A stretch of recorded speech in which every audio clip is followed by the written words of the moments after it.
My name is Daniel Carter, and I never imagined I'd become the neighborhood vigilante. But when you're pushed to your limits by a homeowners association, HOA, president with a God complex, desperate times call for desperate measures. 8 months ago, I moved into Maplewood Grove, a picturesque subdivision with manicured lawns, tasteful homes, and, unfortunately, the most overbearing HOA president in the history of suburban America, Margaret Maggie Thompson. I first met Maggie during my move-in. I had barely finished parking the moving truck when she marched across the street, clipboard in hand, wearing her trademark khaki capris and a blue blazer adorned with an oversized HOA president pin. "Hello there. I'm Maggie Thompson, president of the Maplewood Grove Homeowners Association. I see you're moving in today, which is fine, but you should know that moving trucks are only permitted between 9 a.m. and 5 p.m. Yours is partially blocking the sidewalk by exactly 7 inches, which violates Section 12-4 of our community bylaws." I smiled politely and moved the truck, hoping this would be our last awkward encounter. I was wrong. Over the next few months, I received official violation notices for the most absurd infractions: grass that was a quarter-inch too tall, a garden hose visible from the street for more than 12 hours, a bird feeder that attracted non-approved species of birds, and my personal favorite, a wreath on my front door that contained excessive amounts of the color red during a non-holiday month. Each notice came with a potential fine and was signed with Maggie's flourishing signature, accompanied by a smiley face sticker that somehow made the whole thing more infuriating. I complied with each ridiculous demand while maintaining my composure. I'm a software developer who works from home, and the last thing I wanted was neighborhood drama. But Maggie wasn't satisfied with merely policing the exterior of my home. She began organizing community walkthroughs, where she and her loyal committee members would peer through windows to ensure that visible interior decor also met the community's aesthetic standards.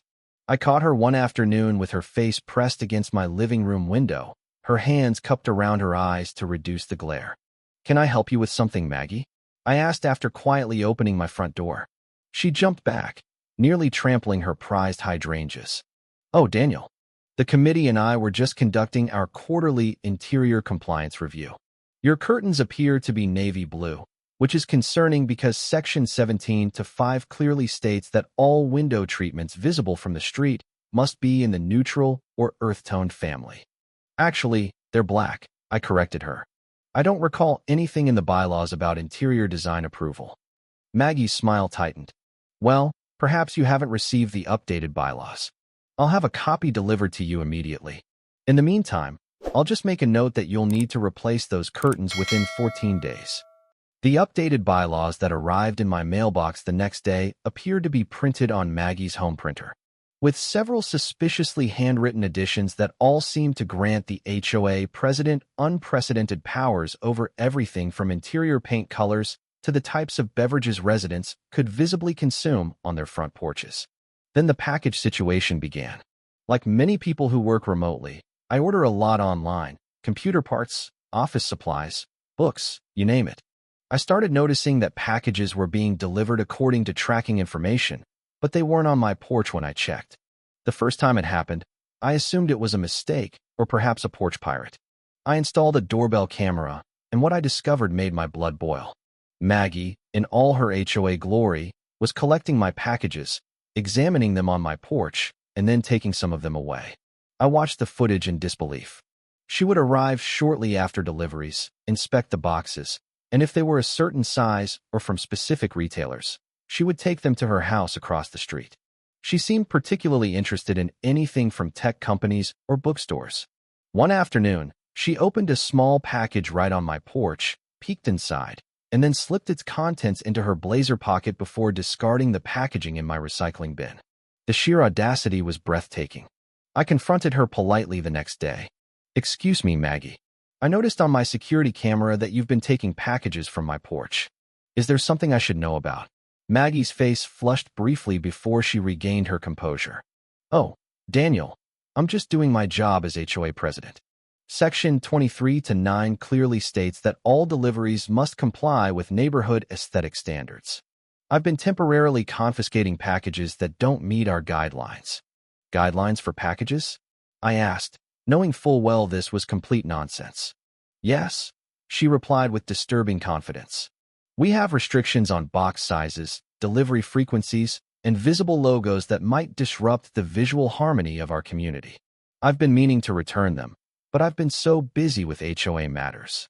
I maintain my calm. Maggie, I'd appreciate it if you returned all my packages immediately and refrained from taking any more in the future. Maggie's smile tightened. Once you fill out a package exemption form and get it approved by the board, I'd be happy to do that. The next meeting is in 3 weeks. And where exactly would I find this form? I asked, already knowing the answer. I'm still drafting it, she admitted without a hint of irony. The package aesthetic guidelines are quite new, you see. But rules are rules, Daniel, even when they're still being formalized. I called the local police non-emergency line that evening.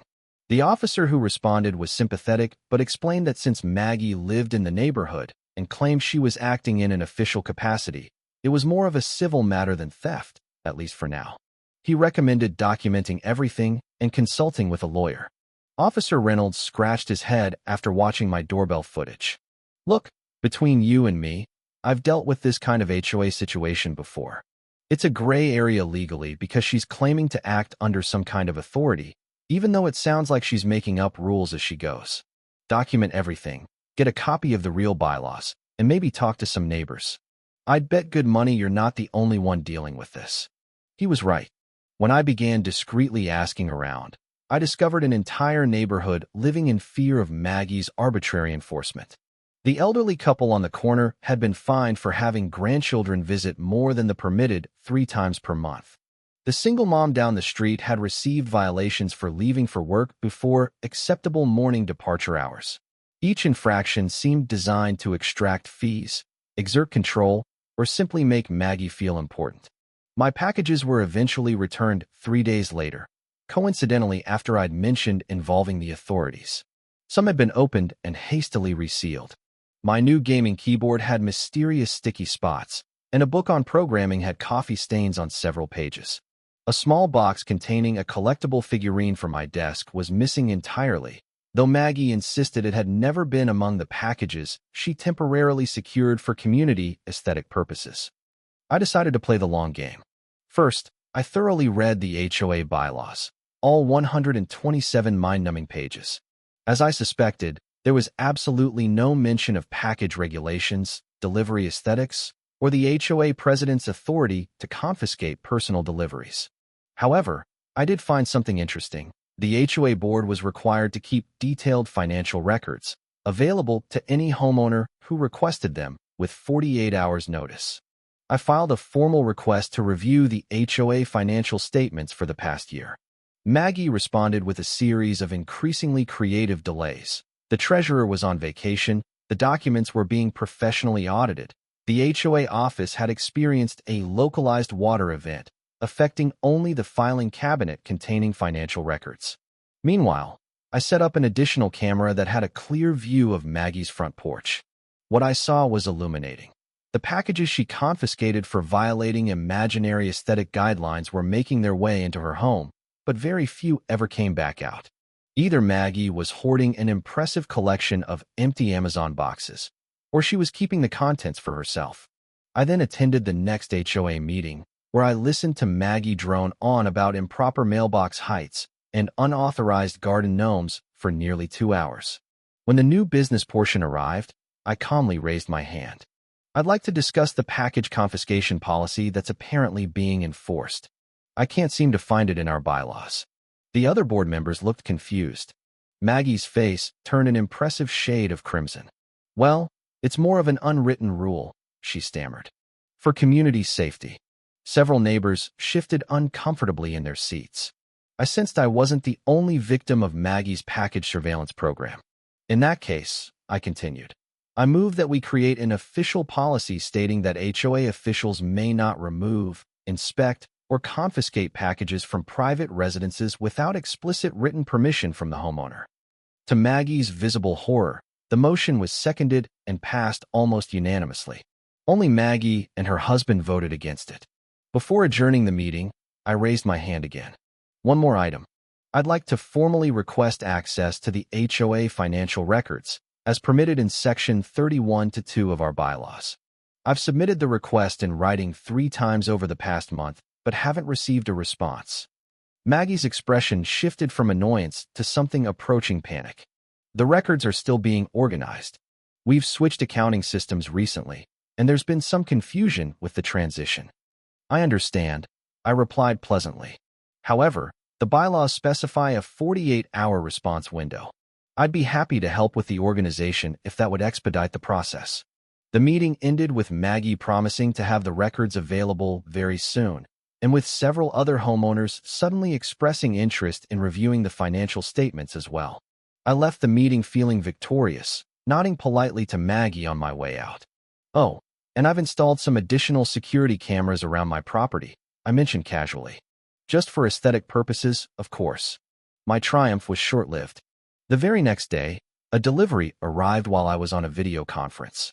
Through my office window, I watched Maggie march up to my porch, glance around furtively, and take the package. My doorbell camera captured her muttering, "Best for this community. Someone has to maintain standards." This was the final straw. She was now knowingly violating a policy that had been created specifically because of her behavior. I decided it was time for a more creative approach to the Maggie problem. I ordered several more packages over the next week, all of which mysteriously disappeared from my porch. Each theft was meticulously recorded on my camera. I also printed official-looking labels from various high-end electronics companies and attached them to empty boxes that I placed conspicuously on my porch. Maggie took those too, her expression growing greedier with each valuable package she snatched. With each theft, I filed a police report online, building a case that was becoming impossible to ignore. Officer Reynolds called me after the 5th report. "This is getting ridiculous," he admitted. "We might have enough now to pursue charges, but honestly, these cases can get complicated with HOA involvement. Do you have a lawyer?" I did indeed have a lawyer, my sister, Emily, who specializes in property law and has a particular distaste for overreaching homeowners associations. She reviewed my evidence and drafted a strongly worded letter to both Maggie and the HOA board, outlining the multiple violations of property rights, potential mail theft charges, and the growing liability the association was facing by allowing its president to engage in what was almost certainly criminal behavior. The letter had an immediate effect. The board called an emergency meeting, which I attended with Emily. Maggie was pale and defensive, insisting that she had been acting in the community's best interest and that my excessive deliveries were lowering property values somehow. When Emily presented the board with footage of Maggie opening packages and pocketing the contents, the atmosphere in the room shifted dramatically. But I wasn't done yet. I put the final phase of my plan into action. I contacted my cousin, who works at a wildlife rehabilitation center. She occasionally deals with rescued skunks and has access to skunk scent, which they use for training programs. She was all too happy to help after hearing about my ongoing battle with the neighborhood tyrant. "This stuff is potent," she warned me as she handed over a small, tightly sealed container. "Even this tiny amount can clear a room in seconds. Are you absolutely sure about this?" "Never been more certain of anything in my life," I assured her. I carefully prepared a special package, a box from an expensive tech retailer containing nothing but a small plastic container with tiny holes in the lid. Inside was a cotton ball lightly doused with skunk essence. The container was designed not to leak or smell until opened. I added a pressure-sensitive trigger that would release the lid when the box was opened and made sure everything was legal and wouldn't cause actual harm, just extreme discomfort. I also included a printed note that read, "This package has been reported stolen from the front porch of 1742 Maplewood Drive. Its contents have been recorded by security cameras and reported to authorities. Attempting to open or retain this package constitutes acknowledgement of theft." For good measure, I added a sheet of paper with the relevant statutes regarding mail theft and the penalties associated with it. I then sealed the package, affixed a delivery label from a premium electronics company, and placed it prominently on my porch. I chose Tuesday specifically because I knew Maggie had her weekly neighborhood beautification committee meeting at her house that evening. According to the HOA newsletter, 6 other members would be gathering to discuss the critical issue of acceptable garden gnome attire. I placed the package on my porch, knowing that Maggie typically made her rounds after the regular delivery trucks had finished their routes. Then I waited, camera recording, as I worked by the window. Sure enough, at 4:37 p.m., Maggie Power walked up my driveway, snatched the package, and hurried back to her house. I continued working, occasionally glancing at her house, waiting for the inevitable. 23 minutes later, I heard it, a shriek that could have shattered windows, followed by what sounded like furniture being knocked over. Maggie's front door flew open, and she stumbled out onto her lawn, gagging dramatically. Her hands were covered in what looked like rubber gloves, holding the now open box as far from her body as possible. Her husband rushed out behind her, covering his nose and mouth with his shirt. The beautification committee members followed in a chaotic procession, some coughing, others holding decorative throw pillows over their faces in a futile attempt to block the overwhelming odor. Maggie's perfectly highlighted hair was disheveled, her eyes watering profusely, and her designer outfit now spotted with what I assumed was whatever cleaning solution she'd frantically grabbed first. "Oh my God, it's a chemical attack," she screamed. "Someone call 911. I've been assaulted." Neighbors emerged from their homes, curious about the commotion. Mrs. Abernathy, the retired chemistry teacher from down the street, approached cautiously and took a tentative sniff. "That's not chemicals, dear," she announced loudly. "Skunk spray. What on earth were you doing with a skunk?" "I wasn't doing anything with a skunk," Maggie wailed. "It was in a package that I, she trailed off, suddenly aware of the crowd that had gathered and the implication of her words. "A package that you what, Maggie?" I asked innocently, joining the growing audience on her lawn. "A package that you took from my porch, perhaps? The one addressed to me that was delivered about half an hour ago." Maggie's face contorted in fury. You did this on purpose. You've been trying to undermine my authority from day one." "I simply received a package," I replied calmly. "I haven't even opened it yet. In fact, I've been missing quite a few packages lately. How strange that this one ended up in your house." When the police and a hazmat team arrived, yes, she actually convinced emergency services that she'd been the victim of a chemical attack. They quickly determined it was just skunk essence. Powerful, offensive, but ultimately harmless. The officer asked how she had come into possession of the package. I emerged from my house, phone in hand, video queued up. "Officers, I believe I can help explain the situation." Officer Reynolds was among the responding officers, and he couldn't quite hide his smile as I showed him and his colleagues the footage of Maggie taking the package. "Ma'am, did you open a package that was clearly addressed to someone else?" he asked. Maggie, who was still holding the offensive box at arm's length, insisted. "I was conducting a security inspection. As HOA president, it's my responsibility to—" "Steal other people's mail?" interrupted Mrs. Abernathy. "Because that's what it looks like to me. And I've been watching you take packages from at least 3 different houses over the past month." Other neighbors began to voice their suspicions and experiences. The single mom mentioned missing birthday presents for her daughter. The elderly couple recalled a missing medication delivery. One by one, residents came forward with similar stories. As if the situation couldn't get worse for Maggie, a county official who had been called to the scene due to the hazmat concerns recognized her from his office. "Thompson, don't you work in the county assessor's office?" he asked. Maggie's face, already flushed from the skunk smell, turned even redder. "Yes, I'm the assistant deputy assessor for residential properties." The county official looked troubled. "I think we need to have a conversation about this at the office tomorrow. This kind of behavior reflects poorly on county employees." While Maggie argued with the officials, I noticed her husband slipping back into their house. He emerged moments later with several boxes and packages, still sealed, which he discreetly placed in their recycling bin. Officer Reynolds noticed too and went to investigate. The horde of stolen packages was damning. Reynolds began cataloging them, matching addresses with various neighbors who were still gathered on the lawn. "Ma'am, at this point, I have to inform you that you're facing multiple counts of mail theft, which is a federal offense." Maggie's indignation melted into panic. "This is all a misunderstanding. I was going to return everything. I'm just looking out for the neighborhood." The next day, I received a formal letter from the HOA board informing me that Maggie had been immediately removed from her position as president following an emergency meeting.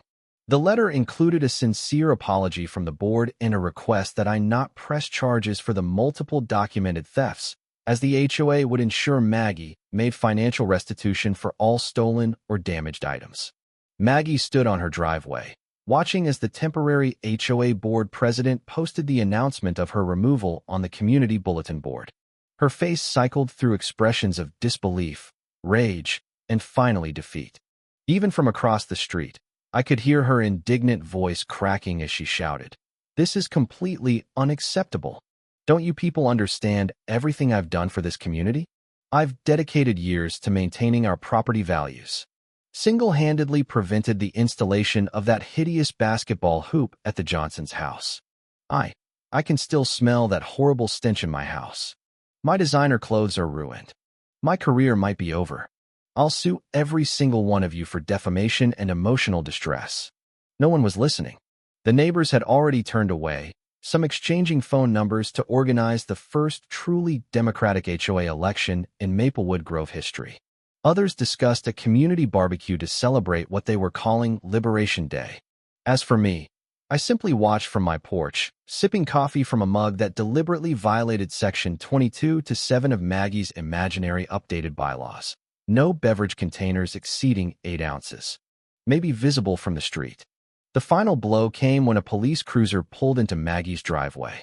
Officer Reynolds approached her with a clipboard in hand, a delicious parallel to how she had approached me on my first day in the neighborhood. "Margaret Thompson, I'm here to formally charge you with multiple counts of mail theft, which, as I mentioned yesterday, is a federal offense.